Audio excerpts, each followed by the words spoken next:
Everyone, welcome back to my channel nursing is an ST. तो आज का हमारा टॉपिक है female reproductive cycle which is also known as menstrual cycle. Female reproductive cycle is also known as menstrual cycle. Note down कर लीजिएगा, it is also known as menstrual cycle.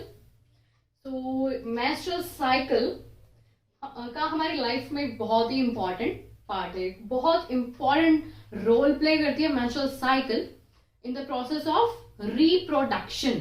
जो भी reproduction का प्रोसेस है, without menstrual cycle हम imagine भी नहीं कर सकते हैं। Okay, as you already know. So अगर मैं बात करूं कि फीमेल रिप्रोडक्टिव साइकिल जो है उसे कौन कंट्रोल कर रहा है, तो आप सभी लोग बोलेंगे हॉर्मोन्स। तो हॉर्मोन्स जो है वो सिक्रीट होते हैं एंड मेंस्ट्रुअल साइकिल को रेगुलेट करते हैं। अब बात आती है कि जो हॉर्मोन्स हैं वो कहां से सिक्रीट हो रहे हैं एंड मेंस्ट्रुअल साइकिल को कौन रेगुलेट कर रहा है। तो आप में से काफी स्टूडेंट्स बोलेंगे ओवरीज, बहुत से स्टूडेंट बोलेंगे यूट्रस। तो देखिए, ये तो है ही, ओवरीज में भी बहुत से हार्मोन हैं जो कि वर्क करते हैं। बट जो बेसिक जो मैं आपको बोल सकती हूं, ऐसा कौन सा हमारी बॉडी में सेंटर है जो कि फीमेल रिप्रोडक्टिव साइकिल को रेगुलेट कर रहा है, तो वो है हाइपोथैलेमस। क्या है? हाइपोथैलेमस। नोट डाउन कर लीजिएगा, हाइपोथैलेमस। हाइपोथैलेमस जो एक पार्ट है, ठीक है, वो लिम्बिक सिस्टम के अंडर क्या करता है? स्टिमुलेट हो जाता है with the help of limbic system. Limbic system क्या है? सेरेब्रल कॉर्टेक्स का एक पार्ट है, जिसकी वजह से क्या होता है, हमें एंगर होता है, हमारे अंदर बहुत सारे इमोशंस है जो हम फील करते हैं कि हमें कब हम हंगर फील करते हैं, ये भी फील करते हैं कि हाँ हमने इनफ फूड हमने ले लिया है, ठीक है। तो ये सब किसकी वजह से होता है? लिम्बिक सिस्टम की वजह से होता है, जो कि सेरेब्रल कॉर्टेक्स का एक पार्ट है, जो कि नर्वस सिस्टम में आता है। उसकी हम बाद में बात करेंगे, नर्वस सिस्टम के टॉपिक में बात करेंगे। Today we are going to discuss female reproductive cycle. तो उसमें जो रेगुलेट करता है इसे, वो है हाइपोथैलेमस। वो किस तरीके से रेगुलेट करता है वो हम देखते हैं। सो हाइपोथैलेमस इसे रेगुलेट करता है। किस तरीके से? हाइपोथैलेमस एंटीरियर पिट्यूटरी ग्लैंड को सिक्रीट करता है, ठीक है, सॉरी, स्टिमुलेट करता है। Hypothalamus stimulates anterior pituitary gland. अब एंटीरियर पिट्यूटरी ग्लैंड में बहुत से हार्मोन्स आते हैं, आप लोगों ने एंडोक्राइन सिस्टम में स्टडी किया होगा। सो एंटीरियर पिट्यूटरी ग्लैंड आगे फर्दर क्या करेगा? ये क्या करेगा? ओवरीज को कंट्रोल करेगा। इसे ओवरीज में क्या क्या फंक्शन हो रहे हैं, कौन कौन से प्रोसेसेस हो रहे हैं, उनका रिस्पॉन्सिबल होता है एंटीरियर पिट्यूटरी ग्लैंड, जो कि बेसिकली क्या करता है? गोनाडोट्रोफिन्स सिक्रीट करता है, जो फर्दर स्टडी करने वाले हैं आज इस टॉपिक में। गोनाडोट्रोफिन्स दो हार्मोन्स होते हैं, FSH and LH, follicle stimulating hormone and luteinizing hormone. ये बहुत ही मेजर रोल प्ले करते हैं किसमें? ओवरीज में, ठीक है। ओवरी किस तरीके से फंक्शन करेगी, फॉलिकल्स किस तरीके से फर्दर बनेंगे आगे, तो वो हम फर्दर स्टडी करेंगे। ओके, एंड ओवरीज जो भी हार्मोन रिलीज हो रहे हैं उनका इफेक्ट पड़ता है यूट्रस पे। यूट्रस प्रिपेयर होना स्टार्ट हो जाता है फर्दर प्रेगनेंसी के लिए। अगर प्रेगनेंसी नहीं है तब भी इस तरीके के सिग्नल्स यूट्रस को मिलते हैं कि उसे प्रिपेयर होना है फर्दर, ठीक है। किसकी वजह से? एस्ट्रोजन हार्मोन की वजह से। फर्दर वो भी हम देखने वाले हैं, कहां से सिक्रीट हो रहा है, कैसे वो फंक्शन कर रहा है। ओके, तो इतना हमने अभी स्टडी कर लिया है। तो मैं आपको डायग्रामेटिकली दिखाती हूँ। हाइपोथैलेमस आप लोग बताना कहां पे सिचुएटेड है, ठीक है। सो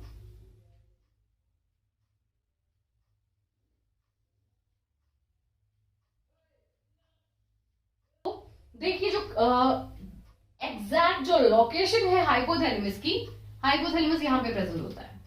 फर्दर डिवाइड हो जाता है ये anterior and posterior pituitary gland में। आप लोगों ने ऑलरेडी स्टडी किया एंडोक्राइन सिस्टम में, बताने की मुझे नीड नहीं लग रही है, बिकॉज ये जो टॉपिक है ये वैसे तो आपको फर्स्ट ईयर में क्लियर हो जाना चाहिए था, बट बहुत से स्टूडेंट्स ऐसे हैं जिन्होंने बीएससी नर्सिंग कर ली है बहुत से स्टूडेंट्स ने post BSc nursing pass out है बट उन्हें ये टॉपिक अभी तक क्लियर नहीं है। तो ये देखिए, इस डायग्राम को हम थोड़ा सा एनलार्ज करते हैं, ठीक है।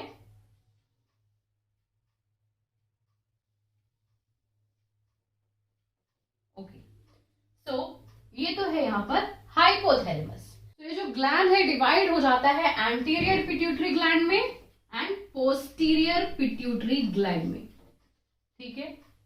तो यहां प्रेजेंट है एंटीरियर पिट्यूटरी ग्लैंड और ये है पोस्टीरियर पिट्यूटरी ग्लैंड। अब देखिए, इसमें कुछ न्यूरॉन्स प्रेजेंट होते हैं। कहां पर? हाइपोथैलेमस में। कलेक्शन ऑफ न्यूरॉन्स बोल सकते हो, यहां पर कलेक्शन ऑफ न्यूरॉन्स प्रेजेंट है एंड इसके अंदर न्यूक्लियस भी है, छोटे छोटे सेल्स है इसके अंदर, बहुत ही small tiny cells, group of cells यहां प्रेजेंट है और इन्हें हम बोलते हैं न्यूरॉन्स, ठीक है। एंड एक सेकेंड टाइप के सेल्स भी यहां प्रेजेंट होते हैं। तो देखिए, ये जो न्यूरॉन्स यहां पर प्रेजेंट है ये आपको एक आर्क की शेप में नजर आ रहे होंगे, इस तरीके से एक आर्क की शेप में प्रेजेंट है। तो इनका नेम है articulate nucleus, articulate nucleus. And second type of जो मैंने आपको कलेक्शन ऑफ सेल्स बताए हैं इन्हें क्या बोलते हैं? Pre optic nucleus, pre optic nucleus. अब ये जो आर्टिकुएट न्यूक्लियस है किसके शेप में है? आर्क की शेप में है। एक बहुत ही स्पेशल टाइप का केमिकल रिलीज कर रहे हैं और यहां पर क्या प्रेजेंट है? Vascular access between hypothalamus and between these two glands, anterior pituitary gland and posterior pituitary gland, एक vascular axis present होता है। देखिए, एक vascular axis यहां पर present होता है जो कि क्या करता है? जो भी केमिकल ये आर्टिकुएट न्यूक्लियस रिलीज कर रहे हैं, कहां पर?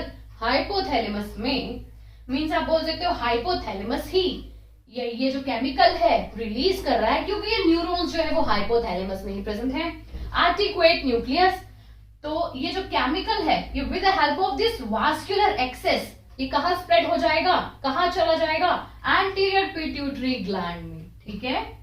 ये जो वास्कुलर एक्सेस है इसके थ्रू ये special type of chemical anterior pituitary gland में चला जाएगा। अब देखिए, हमने ये तो स्टडी किया कि एक केमिकल है, ठीक है, जो कि कहां जा रहा है? एंटीरियर पिट्यूटरी ग्लैंड की तरफ जा रहा है। इस केमिकल का नेम है गोनाडोट्रोपिन रिलीजिंग हार्मोन। क्या नाम है? Gonadotropin releasing hormone, GTRH। आप लोगों ने एंडोक्राइन सिस्टम में ये भी स्टडी किया होगा। कौन सा केमिकल है? गोनाडोट्रोपिन रिलीजिंग हार्मोन, जो कि गोनाडोट्रोपिन्स को क्या करता है? स्टिमुलेट करता है, ठीक है। तो ये देखिए, यहां पर अब क्या प्रेजेंट है? एंड एंटीरियर पिट्यूटरी ग्लैंड में क्या प्रेजेंट होता है? गोनाडोट्रोपिन्स, गोनाडोट्रोपिन्स प्रेजेंट है यहां पर, गोनाडोट्रोपिन्स, जिनका क्या होता है? ट्रॉपिक एक्शन होता है गोनाड्स पे। Tropic means growth action, gonadotropin का क्या होता है? ट्रॉपिक एक्शन होता है, ट्रॉपिक एक्शन ऑन गोनाड्स। अब आप लोग सोचेंगे कि टॉपिक तो है फीमेल रिप्रोडक्टिव साइकिल एंड हम स्टडी कर रहे हैं हाइपोथैलेमस।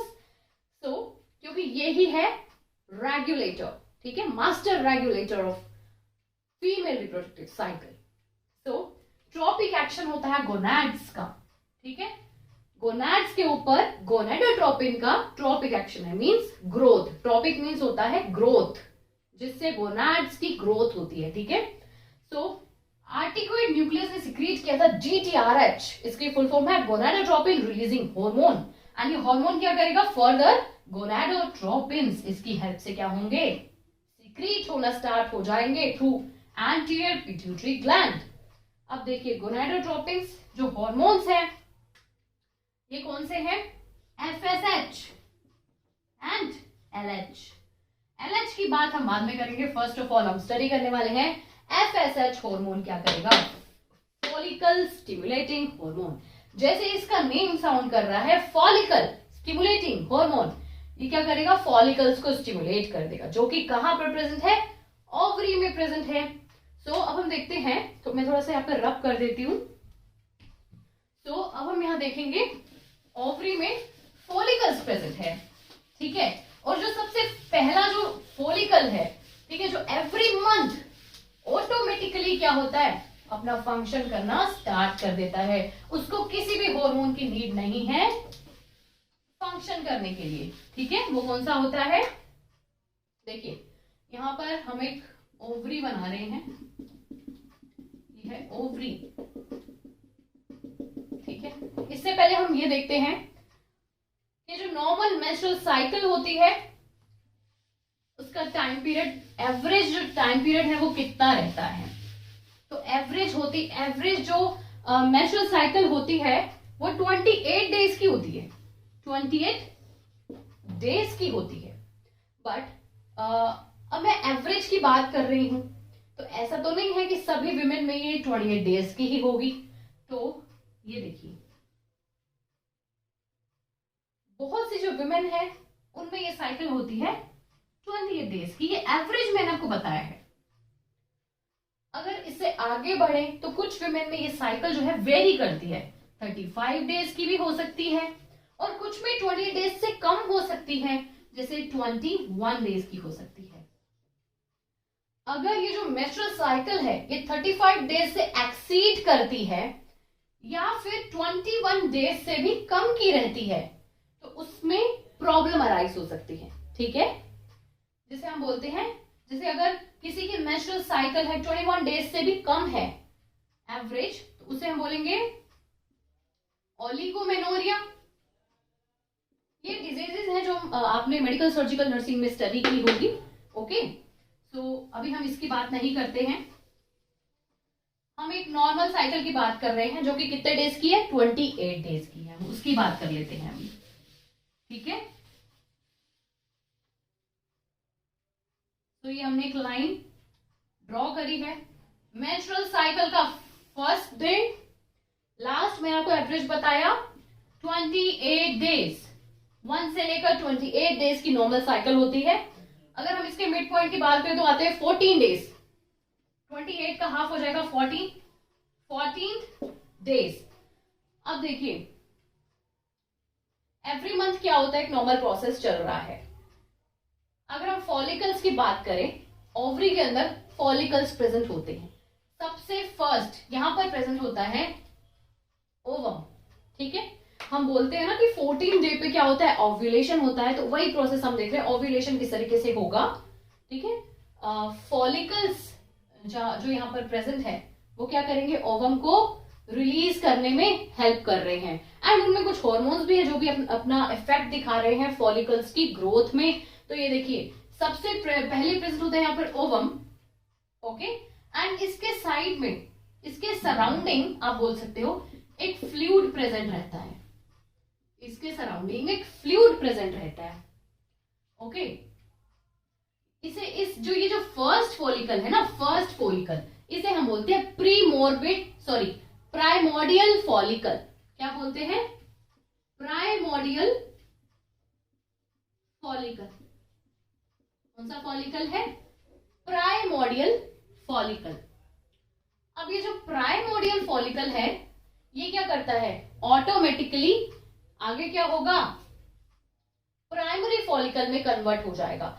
अभी इसे किसी भी हार्मोन की नीड नहीं है, ये एक नेचुरल प्रोसेस है। ये एवरी मंथ ऑटोमेटिकली क्या होता है, ट्रांसफॉर्म हो जाता है इनटू प्राइमरी फॉलिकल में। Every month primordial follicle convert हो जाता है प्राइमरी फॉलिकल में। अब प्राइमरी फॉलिकल में भी क्या प्रेजेंट है, ओवम प्रेजेंट है। प्राइमरी फॉलिकल में भी क्या प्रेजेंट है, ओवम प्रेजेंट है। एंड इसके सराउंडिंग ये जो फ्लूइड है, ये जो सेल्स हैं, ये कैसे हो जाएंगे, क्यूबॉइडल हो जाएंगे। जैसे ही प्राइमोर्डियल फॉलिकल प्राइमरी फॉलिकल में कन्वर्ट हो जाएगा तो इसके सराउंडिंग जो सेल्स प्रेजेंट थे ये कैसे हो जाएंगे, क्यूबॉइडल हो जाएंगे। इस तरीके से हो जाएंगे, क्यूबॉइडल हो जाएंगे, ओके।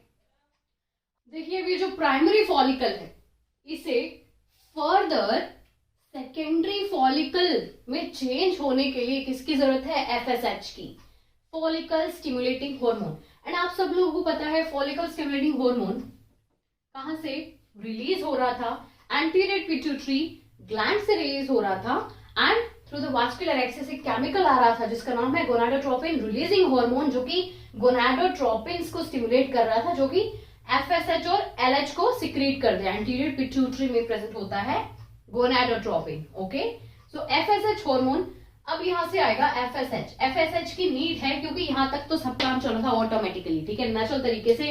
अब एफएसएच अपना काम दिखाएगा। देखिए एफएसएच हार्मोन आएगा, फर्दर प्राइमरी फॉलिकल को कन्वर्ट कर देगा सेकेंडरी में। इसमें कुछ चेंजेस भी आएंगे, जैसे यहाँ पर इसके जो सेल्स है ये कैसे हो गए थे, क्यूबॉइडल हो गए थे।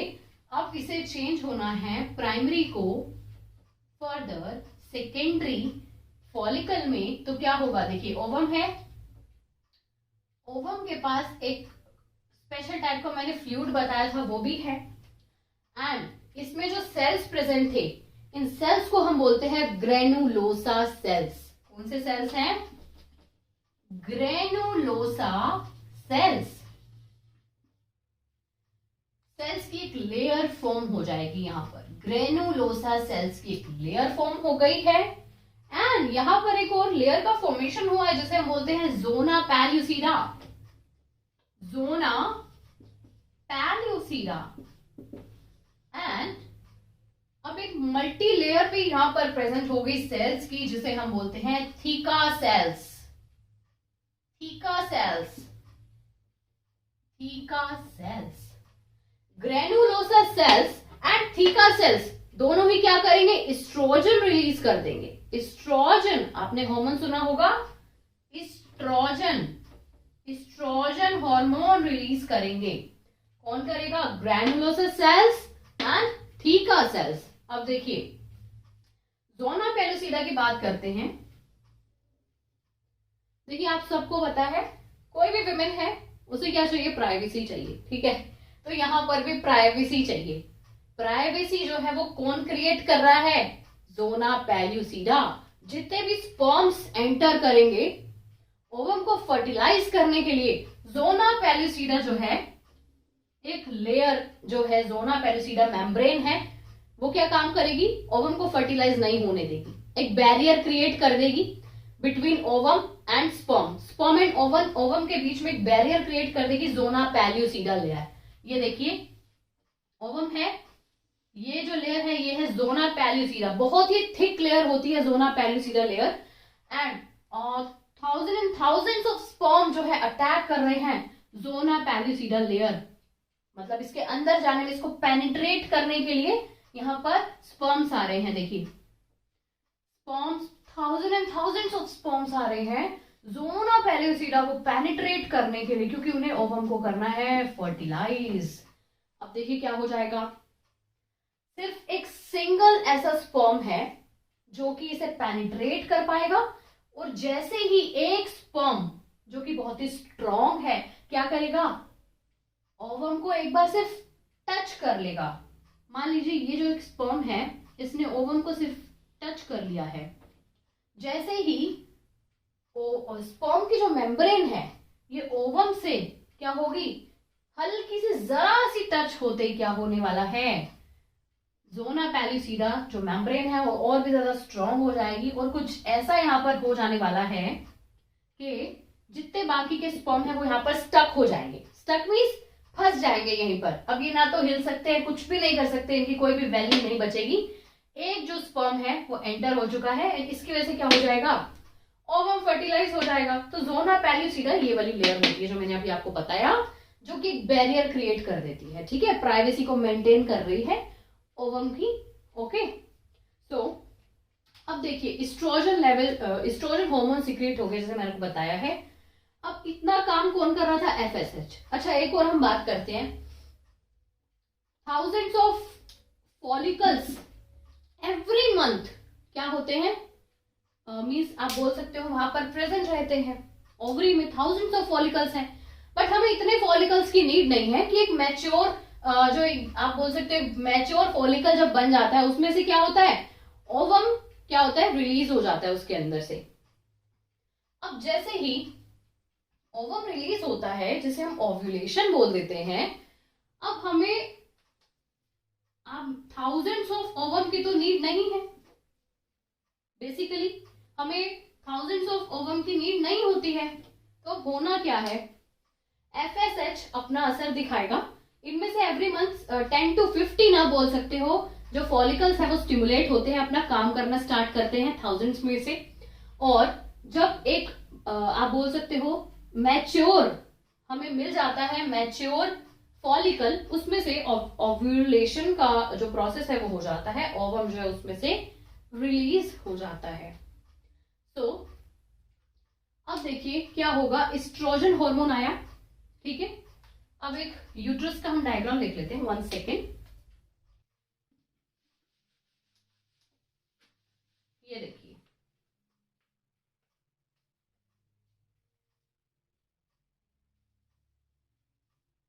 ओके,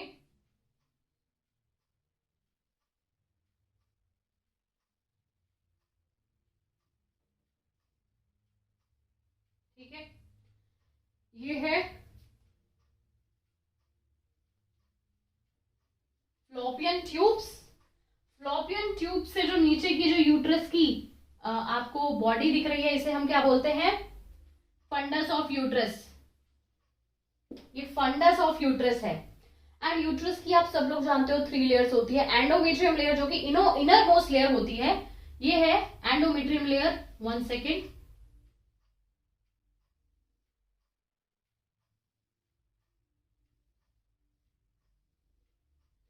एंडोमेट्रियम लेयर कहां प्रेजेंट होती है, बिल्कुल इनर मोस्ट लेयर है, अंदर वाली, सबसे अंदर वाली इनर मोस्ट लेयर, इसे हम बोलते हैं एंडोमेट्रियल लेयर।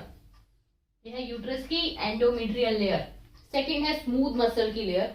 अब यहां पर प्रेजेंट है स्मूथ मसल, इस लेयर को हम बोलेंगे मायोमेट्रियम।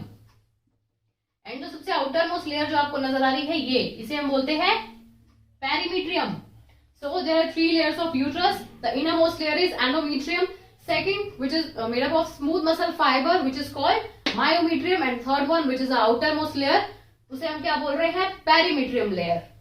अब एंडोमेट्रियम लेयर में कुछ चेंजेस आएंगे क्योंकि एस्ट्रोजन हार्मोन जो है अपना काम दिखा चुका है, रिलीज हो गया है, वर्क करेगा एंडोमेट्रियल लेयर पे। किस तरीके से वर्क करने वाला है, अब देखिए ये यूट्रस को कुछ सिग्नल्स भेज रहा है।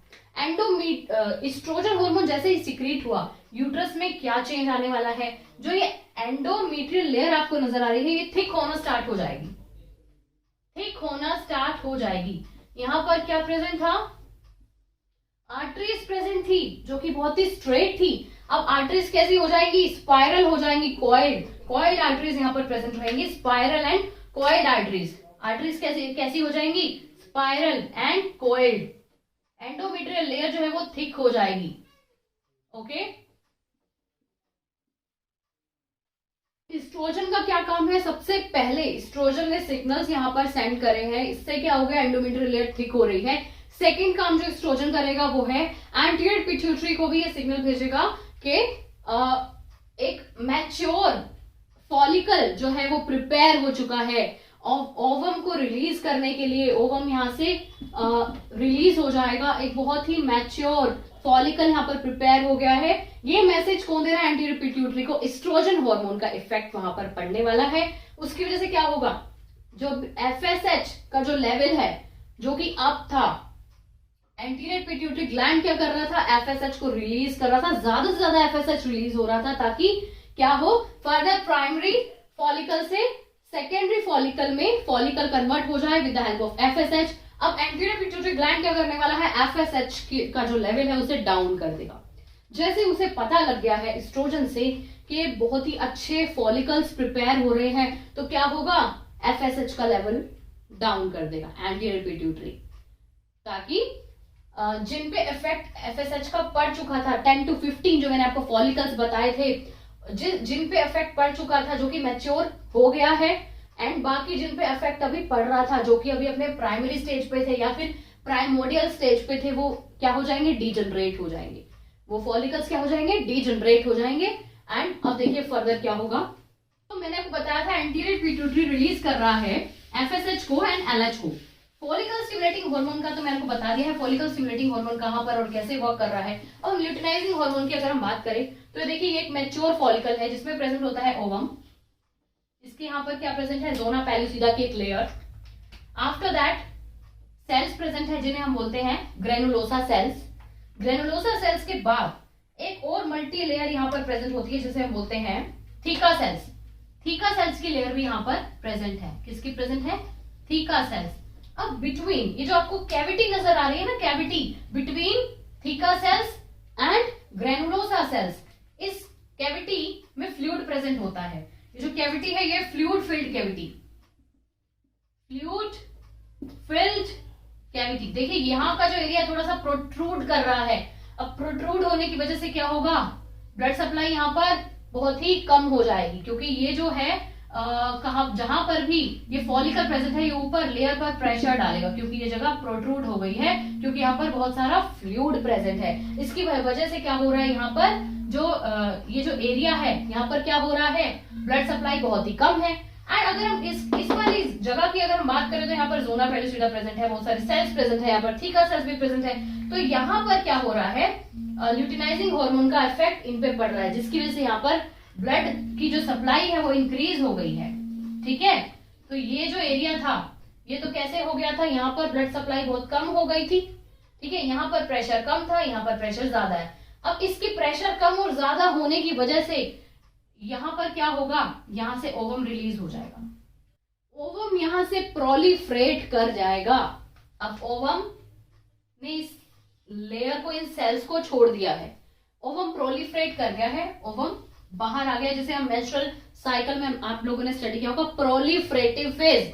वो यही फेज होता है प्रोलिफरेटिव फेज, जहां से ओवम ने इन सेल्स को यहीं पर छोड़ दिया है। ठीक है, लेकिन अभी भी इन सेल्स का फंक्शन यहाँ पर बाकी है। ओवम यहाँ से रिलीज हो चुका है, ओव्यूलेट हो चुका है, ओव्यूलेशन हो चुका है, बट अभी भी इन सेल्स का यहाँ पर काम बाकी है। एक बार फिर से हम रिपीट करते, देखिए मेंस्ट्रुअल साइकिल को क्या बोलते हैं।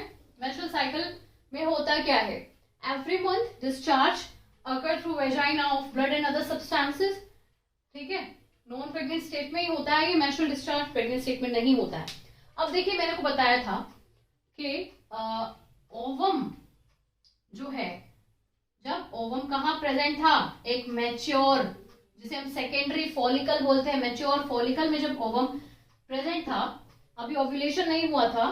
ठीक है, उस टाइम पे क्या हुआ था, एस्ट्रोजन हार्मोन ने सिग्नल भेजा था यूट्रस में, जिसकी वजह से क्या हुआ था, एंडोमेट्रियल लेयर थोड़ी सी थिक हो गई थी। थिक क्यों हो गई थी, इस वजह से थिक हो गई थी कि अगर स्पर्म वहां पर प्रेजेंट रहते हैं, अगर फर्टिलाइजेशन का प्रोसेस हो जाता है तो उस केस में यूट्रस जो है पहले से प्रिपेयर रहे। ठीक है, जो फर्टिलाइज्ड एग है उसे लेने के लिए यूट्रस प्रिपेयर रहे, दैट्स व्हाई एंडोमेट्रियल लेयर जो है वो थिक हो गई थी। बट यहाँ पर क्या हुआ कि जो एग था, ओवम था, वो फर्टिलाइज हुआ ही नहीं।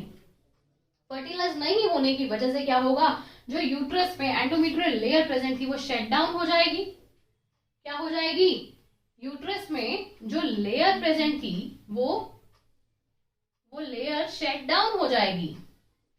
यूट्रस में जो लेयर प्रेजेंट थी, एंडोमेट्रियल लेयर, इनरमोस्ट लेयर, ये शट डाउन हो जाएगी। और शट डाउन होने से पहले जब ओवम अभी रिलीज ही नहीं हुआ था, सेकेंडरी फॉलिकल में प्रेजेंट था, उस फेज को और इस वाले फेज को जब भी एस्ट्रोजन ने एक सिग्नल भेजा था, एंडोमेट्रियल लेयर जो है थिक हो रही थी, इस फेज को हम बोलेंगे प्रोलिफरेटिव फेज, जिसे हम बोलते हैं प्रोलिफरेशन। ठीक है, सेकंड, अब सिक्रीटरी फेज आ गया है। सिक्रीटरी फेज में जैसे हमने बताया था, ओवम जो है वो सिक्रीट हो गया, ओव्यूलेशन इसे हम बोल रहे हैं। ठीक है, लास्ट वन इज जो फेज होता है वो होता है मेंस्ट्रुअल फेज, जिसमें मेंस्ट्रुअल ब्लीडिंग अकर हो जाती है। अब मेंस्ट्रुअल फेज में क्या हुआ कि ओवम फर्टिलाइज नहीं हुआ। अब क्या होगा, जो एंडोमेट्रियल लेयर जो थिक हो गई थी एंड इसमें जो आर्टरीज जो पहले स्ट्रेट थी, एंड प्रोलिफरेटिव फेज में जो आर्टरीज हैं वो, सॉरी, सिक्रीटरी फेज में आकर जो आर्टरीज थी, कहाँ की, एंडोमेट्रियल लेयर की, कॉइल हो गई थी, बहुत ही स्पाइरल टाइप की हो गई थी, कॉइल हो गई थी। अब ये क्या करेगी, ये जो लेयर है ये शट डाउन हो रही है, साथ ही साथ अनफर्टिलाइज्ड ओवम भी शट डाउन हो जाएगा थ्रू वेजाइना। एंड यहाँ जो म्यूकस प्लग प्रेजेंट रहता है, आप लोगों ने स्टडी किया होगा गायनेकोलॉजिकल नर्सिंग में, सर्विक्स जो एक पार्ट है, सर्विक्स कहाँ का पार्ट होता है, सर्विक्स जहां हमारी वेजाइना प्रेजेंट होती है उसके अपर बॉर्डर पर सर्विक्स प्रेजेंट होती है। सर्विक्स के यहाँ पर जो म्यूकस प्लग प्रेजेंट होता है, म्यूकस प्लग, वो भी क्या हो जाएगा, हल्का सा थिन रहेगा। कौन से फेज में, प्रोलिफरेटिव फेज में जो म्यूकस प्लग है वो थिन, थोड़ा सा पतला हो जाता है, क्योंकि उस यहाँ पर भी इस तरीके के सिग्नल्स हैं कि यहाँ से स्पर्म की एंट्री होनी है। दैट्स वाई ये जो म्यूकस प्लग है ये भी थोड़ा थिन हो जाता है प्रोलिफरेटिव फेज में। मेंस्ट्रुअल फेज की अगर हम बात करें तो ये जो लेयर है पूरी शट डाउन हो जाती है। साथ ही साथ जो अनफर्टिलाइज्ड एग था वो भी क्या होगा, शट डाउन हो जाएगा, सिंपल। सो आई होप आपको आज का टॉपिक क्लियर हो गया होगा। कोई भी क्वेरीज हो तो प्लीज कमेंट डाउन कर दीजिएगा, and do like, share and comment to my YouTube channel which is nursing as an ST.